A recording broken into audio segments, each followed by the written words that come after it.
అందరికన్నా నీ మీద ఇష్టాన్ని ఎలా చెప్పను? I love you. I love you for ever and ever.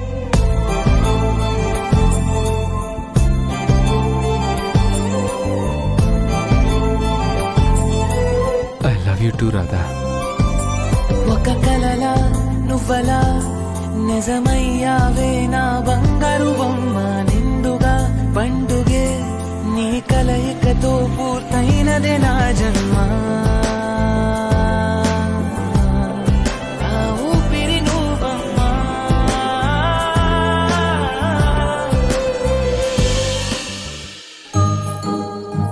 ఈ మాట కోసమే ఇన్ని రోజులు ఎదురు చూస్తున్నా. Love you so much Radha. Love you so much.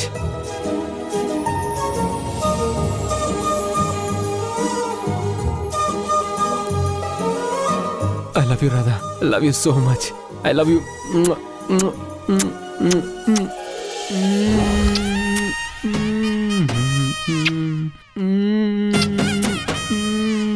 ఏయ్, ఏం చేస్తున్నావు? రాధ ఇక్కడ ఉండాలి కదా, అక్కడుందేంటి? ఈ దిండెలా వచ్చింది? అంటే రాధ ఐ లవ్ యూ చెప్పడం, నేను కౌగిలించుకోవడం, ఇదంతా నా కళ. రాధ అనుకుని దిండుని కౌగిలించుకున్నానా? హలో, అడిగేది నిన్నే. ఏం చేస్తున్నావు?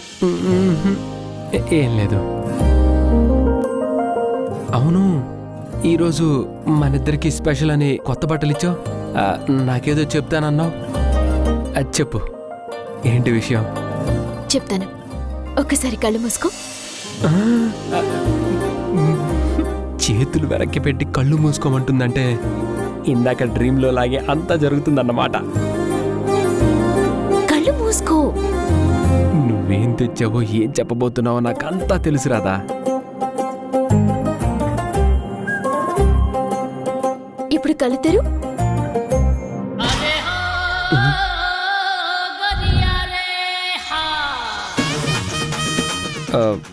ఏంటిది? Friendship band. ఈ రోజు ఫ్రెండ్షిప్ డే కదా, మనిద్దరం ఫ్రెండ్స్ గా ఉంటామని మాటల్లో చెప్పాం, చేతల్లో చూపిద్దామని ఫ్రెండ్షిప్ బ్యాండ్ తీసుకొచ్చాను. ఇంత బిల్డప్ ఇచ్చింది దీనికోసమా? మరి దేనికనుకున్నావు?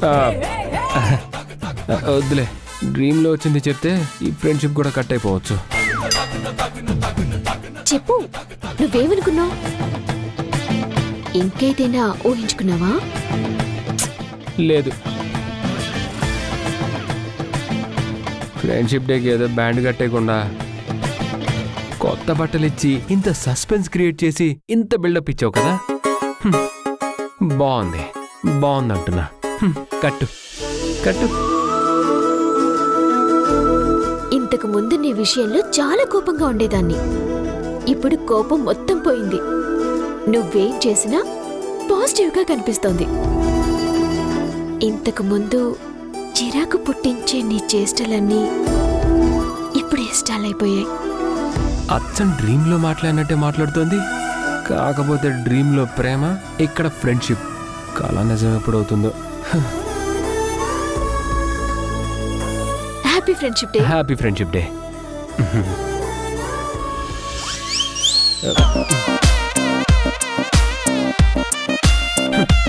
ఐ లవ్ యూ చెప్తుందేమో, లవ్ యూ టూ అని చెప్దాం అనుకున్నా. పోనీలే, ఫ్రెండ్షిప్ డే చెప్పుకున్నాం. తొందరలో ఆ రోజు కూడా వస్తుందిలే.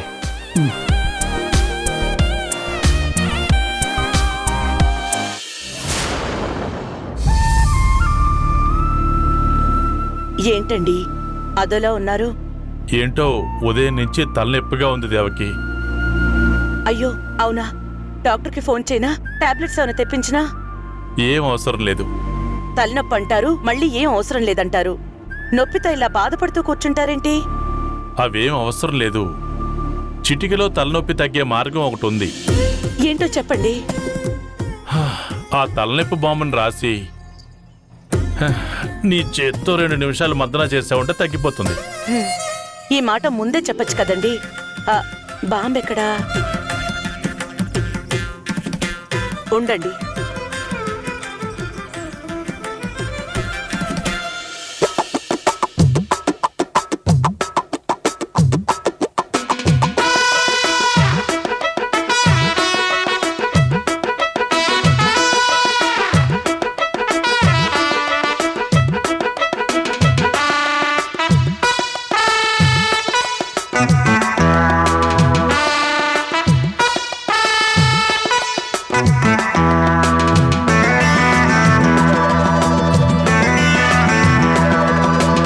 నీ చేతిలో ఏదో మాయుంది దేవకి.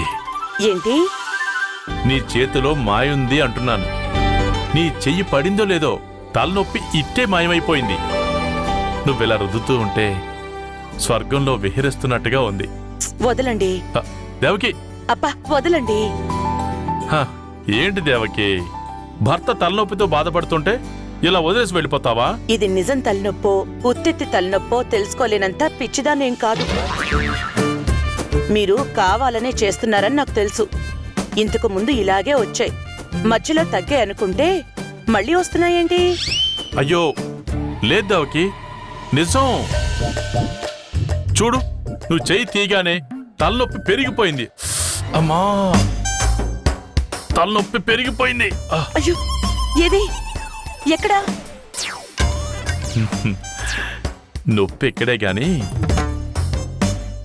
హాయి మాత్రం ఇక్కడ. నాకు తెలుసులేండి మీ వేషాలన్నీ.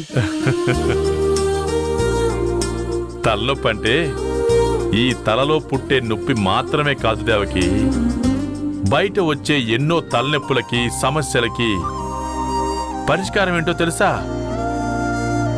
భార్య చిరునవ్వు, ఈ చేతి స్పర్శ. నువ్విలా తాకితే చాలు, ఎన్ని సమస్యలైనా చిటికలో మాయమైపోతాయనుకో.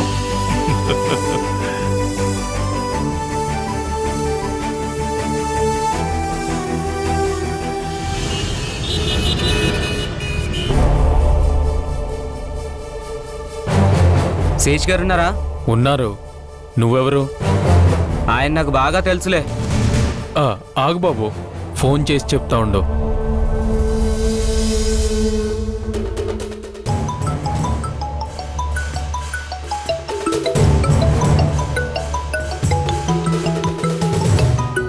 Watchman phone చేస్తున్నాడేంటి?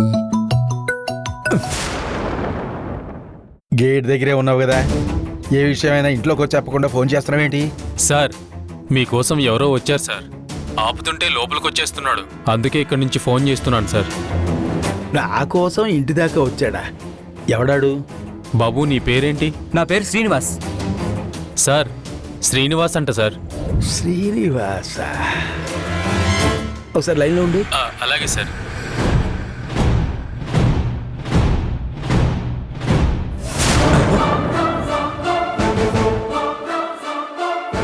ఫోన్ చేసి డబ్బులు అడిగినోడు ఇంటి దాకా వస్తే ఏం చేస్తావని నా పెళ్ళం అంది. అది చెప్పినట్టే వచ్చేసాడు. ఇప్పుడు ఈ లోపలికి వచ్చి గొడవ చేస్తే నన్ను మా అన్నయ్య ఇంట్లోంచి గెంటేస్తాడు. వాచ్మెన్ సార్, మా సారు వేరే పనిలో బిజీగా ఉన్నారు, ఇప్పుడు నిన్ను కలవడం కుదరదు, తర్వాత నీకు ఫోన్ చేయిస్తానని చెప్పి పంపించేయి. అలాగే సార్. మా సార్ బిజీగా ఉన్నారు, ఇప్పుడు కలవడం కుదరదంట, తర్వాత ఫోన్ చేస్తా అన్నారు. ఏంటి తర్వాత ఫోన్ చేసేది? నాకు ఇప్పుడు డబ్బులు కావాలి, రమ్మని చెప్పు. అరే, సార్ బిజీగా ఉన్నారంటే నీకు అర్థం కావట్లేదా? తర్వాత ఫోన్ చేస్తా అన్నారు కదా, వెళ్ళు. ఆయన బయటికి రావాలి, నా డబ్బులు నాకు ఇవ్వాలి, అంతవరకు నేను వెళ్ళను. నీకే చెప్పేది. బయటికి రమ్మను. శేష్ గారు, అరే, ఆగవయ్యా, శేష్ గారు, ఆగు. శేష్ గారు, నీకే చెప్పేది, నేను మళ్ళీ కాల్ అర్థం చేస్తా. కావట్లేదా? శేష్ గారు, అరే, వదలవయ్యా. ఆగు అంటుంటే. నేను లోపలికి వెళ్ళాలి. అరే, వదలవయ్యా. సార్ వాష్ బిజీగా రూమ్కి ఉన్నారంటే వెళ్ళాలి. అర్థం వదలవయ్యా. కదా? ఆగండి. ఎవరు కావాలి మీకు? మేడం, నేను డబ్బులు ఇచ్చాను, ఇప్పుడు నాకు చాలా అవసరం మేడం. అడుగుతుంటే ఇవ్వడం లేదు, ఫోన్ చేస్తుంటే ఆయన తీయడం లేదు. ఇంటి దగ్గరికి వస్తే తర్వాత ఫోన్ చేస్తానని పంపించేస్తున్నారు మేడం. ఆగండి ఆగండి, మీరు డబ్బులు ఎవరికిచ్చారు? శేష్ గారికి మేడం. ఒక్కసారి మాట్లాడి వెళ్ళిపోతాను మేడం. శేషు గారు ఈయన దగ్గర డబ్బులు తీసుకుని ఎగ్గొట్టినట్టున్నారు. ఇప్పుడు ఇతను లోపలికి వెళ్ళి గొడవ చేస్తే మేడం సార్ డిస్టర్బ్ అవుతారు. ప్లీజ్ మేడం, ఒక్కసారి మేడం ఆయన్ని పిలిపించండి, మాట్లాడి వెళ్ళిపోతాను. కంగారు పడద్దు, నేను మాట్లాడతాను. ఒక్క నిమిషం లైన్లో ఉండు. రాధా, ఎవరో మాత్రం మేడం, శేష్ గారు వాళ్ళ అన్నగారే కదా మేడం, ఆయనకి చెప్తే నా ప్రాబ్లం సాల్వ్ అయిపోతుంది మేడం. సార్, మీతో ఒక నిమిషం మాట్లాడాలి ప్లీజ్ సార్. నా ప్రాబ్లం మీరే సాల్వ్ చేయగలరు సార్. రాధా, అతన్ని లోపలికి పంపించు. మేడం, సార్ రమ్మన్నారు కదా మేడం, నేనే లోపలికి వెళ్ళి మాట్లాడుకుంటాను మేడం. ఏం గొడవ జరుగుతుందో ఏంటో. ఓకే.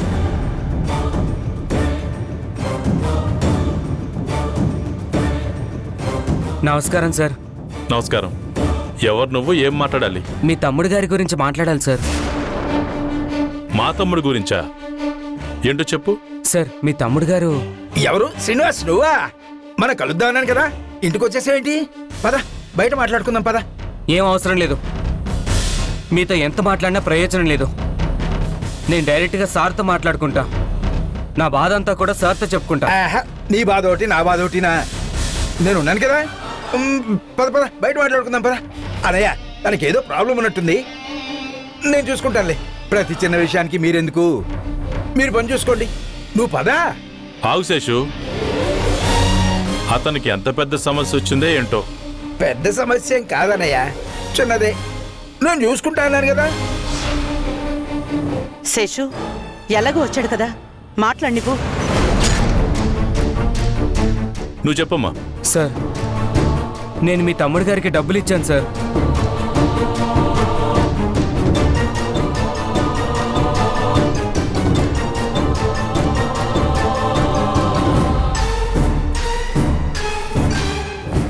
ఊరికే ఏమీ ఇవ్వలేదుగా. శేషు, తనని మాట్లాడి నువ్వు మధ్యలో ఇన్వాల్వ్ కావద్దు. నువ్వు చెప్పు బాబు. మీ తమ్ముడు గారు నాకు జాబ్ ఇప్పిస్తానని చెప్పి నా దగ్గర డబ్బులు తీసుకున్నారు సార్. కానీ జాబ్ ఇప్పించలేదు, అలాగని డబ్బులు ఇవ్వట్లేదు సార్. అడుగుతుంటే ఈరోజు రేపు అని తప్పించుకుంటున్నాడు సార్. నాకు ఇప్పుడు డబ్బులు చాలా అవసరం ఉన్నాయి సార్, ఎలాగైనా ఇప్పించండి సార్ ప్లీజ్. ఎందుకు ఇవ్వాలి డబ్బులు? జాబ్ కోసం ఇచ్చావు కదా, జాబ్ ఇప్పిస్తాను అనుకున్న వెంటనే వచ్చేస్తుందా జాబు? టైం పడుతుంది, ఓపిక పట్టాలి. శేషు, జాబ్ కావాలని వస్తే నీకు చేతనైతే సాయం చేయాలి, అంతేకాని డబ్బులు తీసుకుంటావా? ఉద్యోగం చేసేదే 4 డబ్బులు సంపాదించి కుటుంబాన్ని పోషించుకోవడం కోసం. అలాంటిది ఆ జాబ్ కోసం డబ్బులు తీసుకుంటే ఎంత పాపం ఆలోచించు. అయినా నీకిదేం పాడుబుద్ధిరా? డబ్బులు అవసరమైతే మీ అన్నయ్య ఇస్తున్నాడుగా. ఇలా అందరి దగ్గర డబ్బులు తీసుకుని ఇంటి పరువు తీస్తావా? ఇంకెవరి దగ్గర తీసుకోలేదులేమ్మా. ఏమో, ఇతని ఇంటికి వచ్చాడు కాబట్టి తెలిసింది. రాని వాళ్ళు ఇంకెంతమంది ఉన్నారో. నేను భయపడ్డట్టే జరిగింది.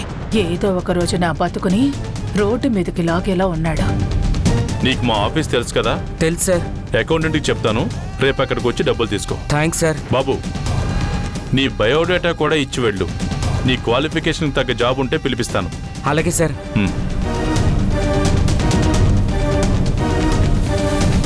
ఏంటి శేషు, కోపంగా చూస్తున్నావు?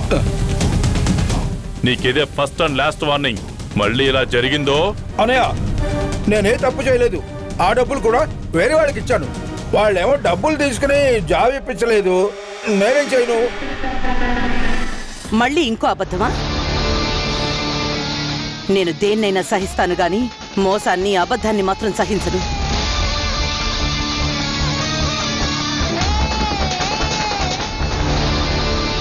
చివరికి కన్న కూతురైనా సరే అబద్ధం చెప్పి మోసం చేస్తే క్షమించను. అర్థమైందా? సారీ వదిన, ఇంకోసారి ఇలాంటి తప్పు చేయను. ఎంత కోపంగా చూస్తుందేంటి? ఈరోజు ఫుల్ కోటింగే.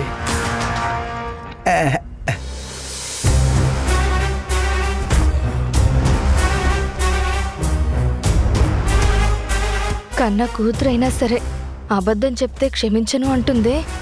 అసలు నేను కూతుర్నే కానని తెలిస్తే నా పరిస్థితి ఏమవుతుందప్పుడు? అమ్మా.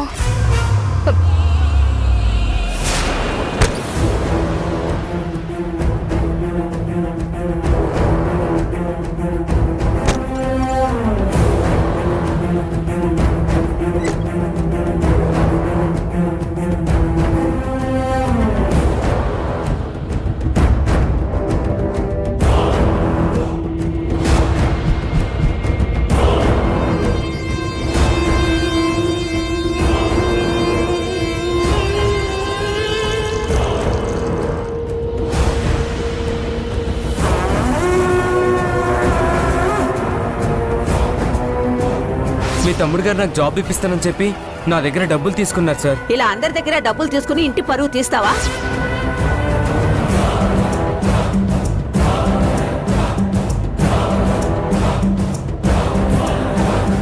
నీకిదే ఫస్ట్ అండ్ లాస్ట్ వార్నింగ్. మళ్ళీ ఇలా జరిగిందో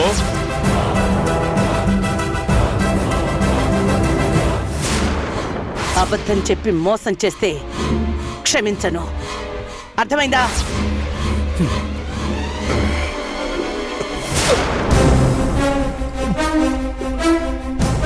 ఏమండి? అయ్యో అయ్యో అయ్యో అయ్యో ఏమండి? ఏమండి?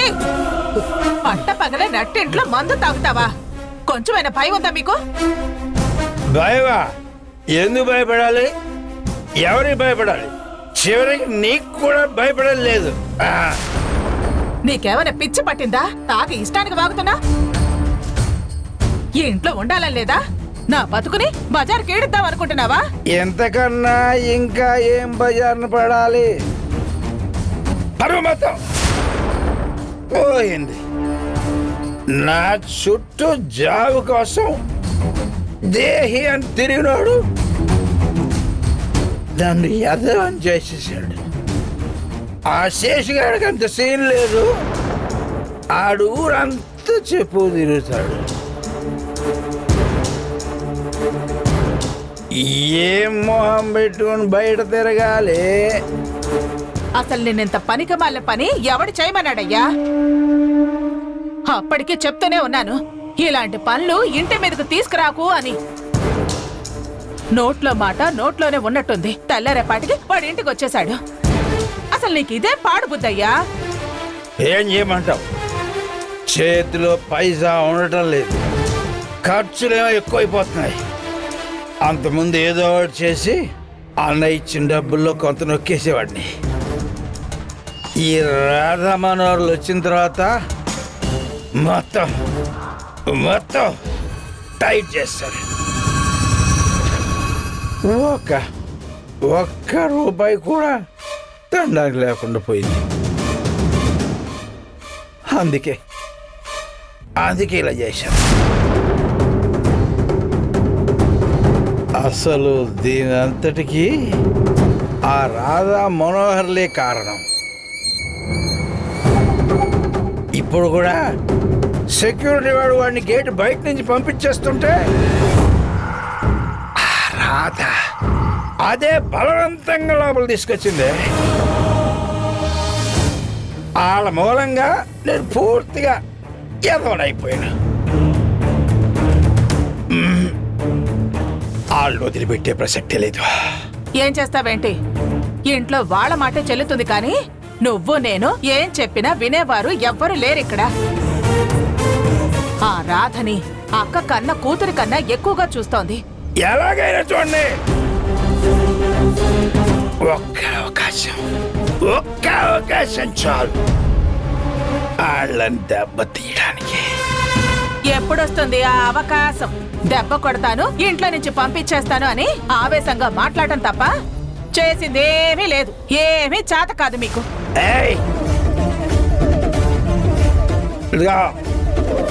నువ్వు కొడుతుంటే పడుతున్నాను కదా అని ఈ శేషన్ అంత తక్కువ అంచనా అయ్యద్దు.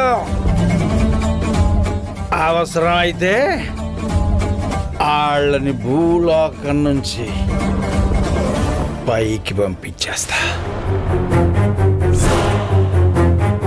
ఏంటి? పైకి పంపించేస్తావా? తాగిన 2 పెగ్గలకే మతి గాని ఏమైనా పోయిందా? ఇంట్లో నుంచి బయటకు పంపించడం చేత కాదు కానీ పైకి పంపించేస్తాడంట. పిచ్చి మావా ఇంట్లోంచి బయటికి పంపించాలంటే వాళ్ళని చెడ్డాళ్ళని చెయ్యాలి, అన్నావదిలో వాళ్ళని అసహించుకునేదే చెయ్యాలి. అప్పుడు కూడా వెళ్తారని గ్యారంటీ లేదు. ఆ రాధ తన తెలివితేటలతో ఏదో ఒకటి చేసేస్తుంది. అదే పైకి పంపించాలంటే ఇవన్నీ చేయక్కర్లేదు. ఒక్క ప్రమాదం సృష్టించగలిగితే చాలు, దెబ్బకి పైకి పోతారు. పంపించేస్తా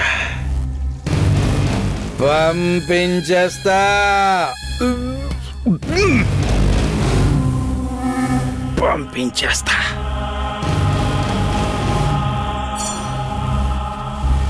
చూడు రాధా, నా కూతురు వచ్చిన తర్వాత ఈ ఇంట్లో చేస్తున్న మొదటి వ్రతం. రేపు నువ్వు కూడా ఇక్కడ ఉండాల్సిందే. కావాలంటే మీ అమ్మా నాన్నల్ని కూడా ఇక్కడికే పిలిపించు. అందరం కలిసి ఇక్కడే వ్రతం చేసుకుందాం.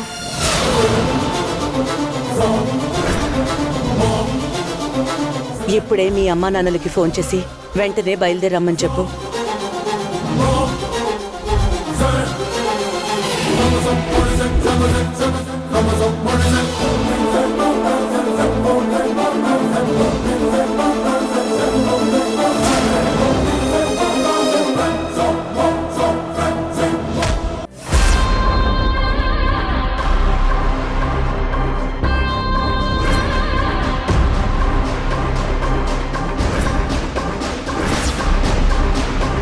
ఆగండి మేడం, ఏమైంది? బిల్లింగ్ చేయని ఐటమ్స్ బ్యాగ్లో ఉంటే సెన్సార్ మోగుతుంది మేడం. ఇందులో ఏ గోల్డ్ ఐటమ్స్ ఉండవు, మీరు చెక్ చేసుకోవచ్చు.